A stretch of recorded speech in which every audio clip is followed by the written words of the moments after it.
pode ser colocado de uma forma deduzida por Ampère originalmente, né? Mas se você tem aí um circuito de corrente, né? Vou fazer aqui. O circuito aqui, ele é um pedaço de um circuito que é fechado devido a essa nossa imposição para a linha de corrente, né? Então, se esse elemento de circuito tem um elementozinho aqui, cujo comprimentozinho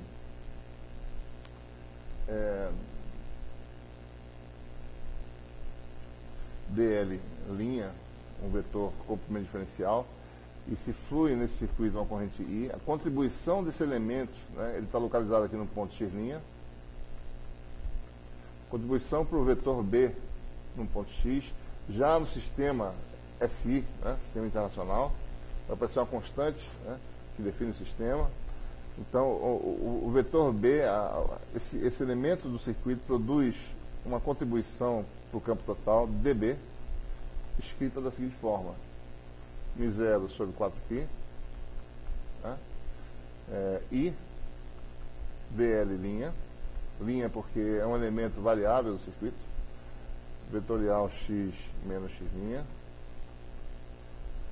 sobre x menos x' ao cubo. Observe que esse campo, essencialmente, a natureza, a variação espacial dele, se você quebra um campo de uma distribuição de corrente, um circuito fechado, se você pudesse determinar só a contribuição de um elemento, essa contribuição teria uma lei do inverso do quadrado da distância embutida, como o campo elétrico também tem, né? Então parece que as coisas na natureza geralmente obedecem esse tipo de lei, tá? Essa constante μ0 é a permeabilidade do vácuo. A gente está falando de distribuição de corrente do vácuo, né? Permeabilidade magnética.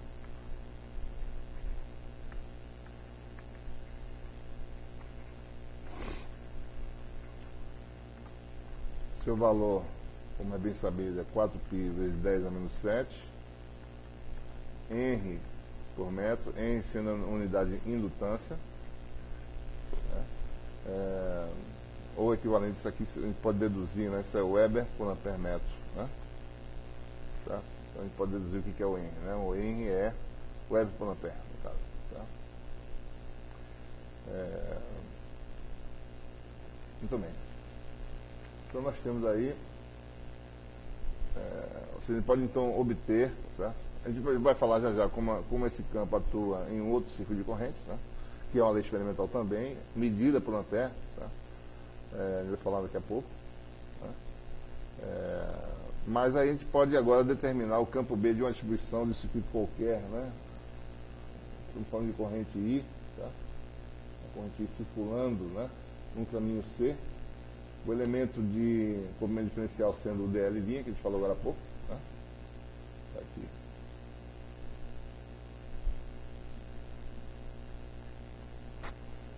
Então você tem que o campo B em um ponto do espaço qualquer, cada elemento dl', como eu falei, né, está no ponto x', esse x' é variável, aqui está a origem de um sistema qualquer de coordenadas. Então o campo B é a soma dos campos, né? Ou seja, integral no circuito fechado, ou seja, a regime estacionário, integral de μ0 e dl', vetorial x menos x', né? Sobre 4π módulo ao cubo, né? Essa seria a expressão do campo B. Muito bem, vamos fazer um exemplo aqui rápido. Temos aí um fio retilíneo, né? Vou fazer um fio aqui bem longo, tá certo? Ou seja, qualquer circuito, né, no limite que você se aproxima muito do fio do circuito, esse fio se torna retilíneo. Então o resultado que a gente vai obter aqui vale, tá certo? De qualquer forma, desde que você esteja muito próximo do fio. Vamos colocar aqui aí uma direção sistema de coordenadas, né? Posso ainda escrever mais aqui. X, Y, né? Z.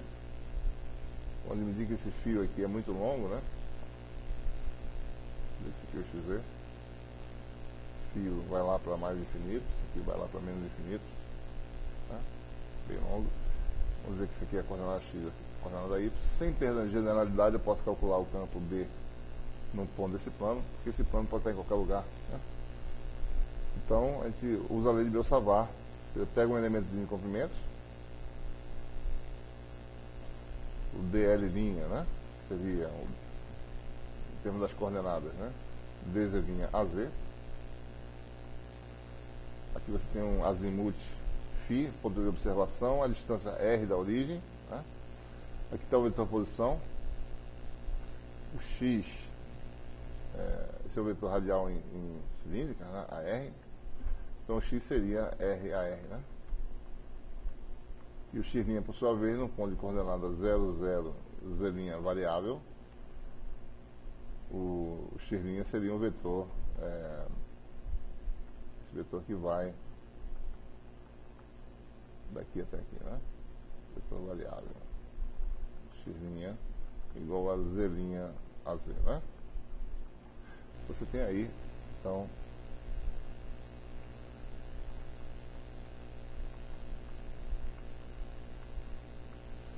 a lei de Biot-Savart permite calcular esse campo B, né? Essa influência que, como eu estou dizendo, é o parâmetro necessário para se calcular força sobre outros circuitos ou sobre outras distribuições sobre a matéria magnetizada, como a gente vai ver mais adiante, né? Então, isso aqui daria μ0i sobre 4π, né?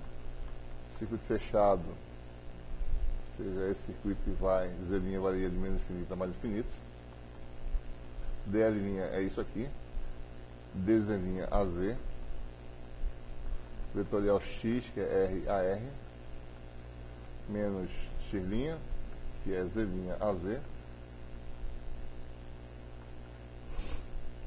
sobre módulo desse vetor ao cubo. Esse vetor, os vetores que o compõem são ortogonais, isso aqui vai dar R2 mais Z' ao quadrado, elevado a 3 meios, né? Então, produto vetorial de AZ vetorial AR, né? É a sequência cíclica da base cilíndrica, isso aqui dá a φ. E o produto vetorial de AZ com ele mesmo dá 0, né? E a φ é um vetor constante, né? Porque esse ponto está fixado, certo? Nesse caso aí. Então B vai ser μ0. R é fixo, né? Sai da integral, μ0 IR sobre 4π. A φ. Esse R saiu, né? Então ficou integral de menos infinito a mais infinito de DZ' sobre R2 mais Z' ao quadrado a 3 meios, né? E aí você obtém o campo B.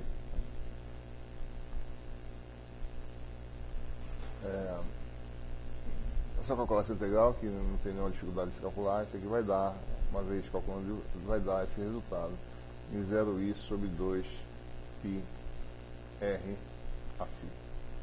Então é exatamente aquilo que a gente foi observado por Ørsted, né? Podia-se medir, por exemplo, a força numa agulha, afastando essa agulha, e se observava que o campo, que a força diminuía com a distância, né? O inverso da distância, que é exatamente essa dependência que a gente está vendo aqui. O campo forma linhas circunferenciais em torno da linha de corrente, né? Você tem aí, então, um fio, né? E em torno deles tem a linha de campo.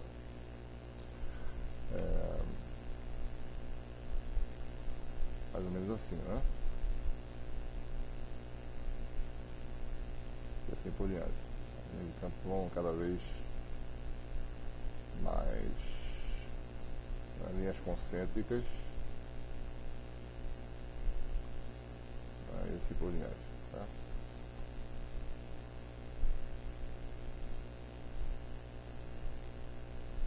A linha de campo são algo desse tipo aí, certo? Em torno do fio. Digamos que o fio está saindo, a corrente está saindo do plano do papel, então você tem aí